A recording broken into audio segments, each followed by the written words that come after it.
What you have in front of you is the one chemical equation that I want you to know in physiology, all right? And this is a equilibration, or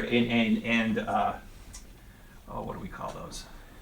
An equilibration reaction, right?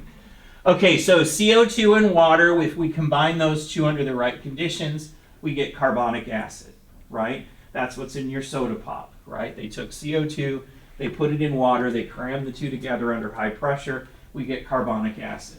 Now, that's not how it works in our body, but we have enzymes to do that. Carbonic acid will dissociate in water into H plus and bicarbonate, all right? So because this is an equilibrium reaction, what the status is at any given time is going to depend on the environment that the reaction is taking place in, okay? So this equation is pushed to the right.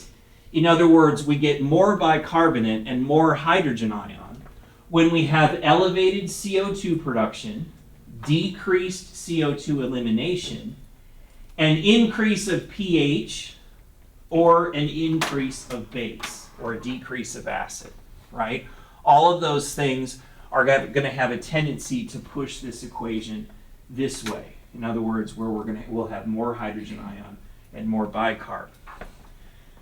Towards the left, if we have decreased CO2 production or increased CO2 elimination, I like to think of this whole thing in terms of the CO2, right? So if our CO2 is low, it's going to tend to pull this whole equation this way, right?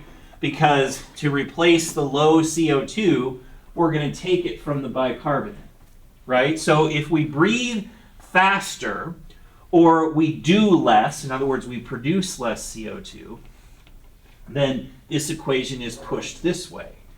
Now, you can tell by looking at the factors, if we are drawn to the left, it means that our hydrogen ion concentration is going to decrease, right?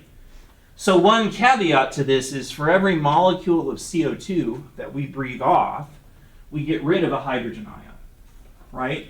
It's one of the primary reasons that we breathe, is because by blowing out CO2, we consume a hydrogen ion. So we combine these two back together, and then it splits apart, and then we exhale the CO2.